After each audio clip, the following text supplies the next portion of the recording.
someone leaps down from a nearby ship and lands a pole over the row of thugs, and they all fall down together. Obi-Wan's rescuer then introduces himself as Bayok. He says he's sorry he wasn't there when Obi-Wan came to his ship the first time, but his droid told him about him, and since he needed the work he went looking for him. Obi-Wan thanks him, and Bay replies that these gangs are not dangerous, but you've got to know how to handle them. They go off, but when Bay tells him he is willing to take him wherever he wishes to go, Obi-Wan says he lost his money and that it was stolen. Bay tells him that there is little hope of getting it back. There isn't much in the way of law enforcement on Kessel, and what there is of it is often corrupt. Obi-Wan then says he is stuck on the planet without any money for passage off again, but Bay tells him that he hasn't been able to get any commission there, and asks where he's going, and Obi-Wan tells him that he will pay him when they reach Naboo. He asks if this is where he is headed, and he says only for a start. Bay agrees, but says if he doesn't pay he's going to be stuck there. Obi-Wan tells him that he will pay him after that by the day. Bay asks where he is headed, and he says into Federation space, and simply needs a ship which cannot be traced back to the Republic. Bay assures him that his ship cannot, and that it was acquired on Askelan. Obi-Wan says he isn't sure why every other pilot refused him passage, and Bay mentions quite casually that he looks like an officer. Based on the way he moves, it's just not normal around here. He says they think you're out on someone's trail, and each one thinks it's his. Everyone has done something criminal around here at one time or another. Obi-Wan asks about him, and he smiles saying he doesn't have a criminal record, but perhaps it's because he just hasn't been around long enough. They board his ship and he meets up with his droid K-18TT, a female humanoid robot with a shining emerald skin. Obi-Wan says that they had met earlier. Obi-Wan asks about his droid and Bay tells him that on the planet Zoe everything is colored green. She was built as a rec droid for some big shot, but now she serves as his co-pilot. They take off his ship from Kessel and head for Naboo. Anakin and Padme are within the empty palace on Naboo where they take advantage of all the things that are there, including having their meals within the elegant dining room, and then they go out on the boat upon the river. Everything they do brings them closer together with one another. But when she seems very carefree he reminds her that he is there to protect her, and she pretends to be fearful and leaps into his arms, then tells him that there was no attempt on her life, that she wanted to get him to come back to her. He says then that Obi-Wan lied to him, and she tells him that she had to persuade him quite a bit to get him to go along with her scheme. He goes after her and chases her to get back at her, and she flees from him until he grabs her, and they tumble down together and kiss. They return to the palace and that night the commando launches on his jetpack and arrives upon her balcony.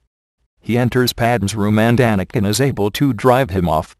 Padme is upset and he asks if this was also done to get him to stay, and she says no.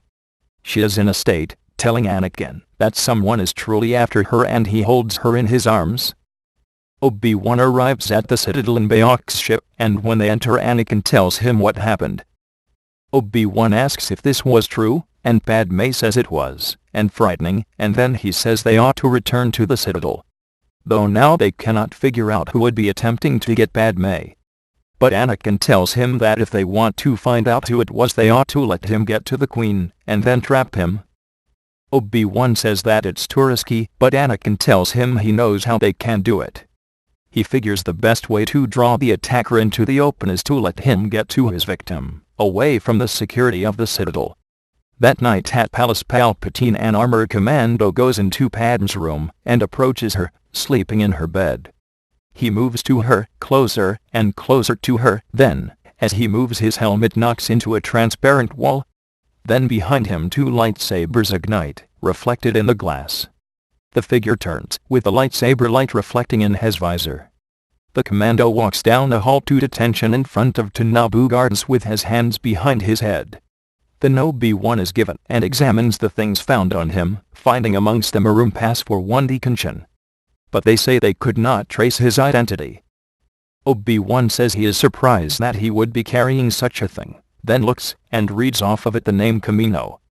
Bay recognizes the name, and Obi-Wan asks him if he knows it, and he answers only, as a legend, then asks if he knows its galactic location, and he answers if he did he wouldn't be here, saying it's purported to be some kind of undersea paradise. Padme checks, but Kamino is not to be found in the Republic database. Bay says he's not surprised, and Obi-Wan asks if this was left to lead them on a false trail. Padme says that they have captured an unidentified man from a planet that doesn't exist. Obi-Wan asks if they could find an older database, but then Anakin says that the commando must have arrived here by ship. Obi-Wan says, of course has ship. They search around the palace and identify a craft down below in the woods, and go to it.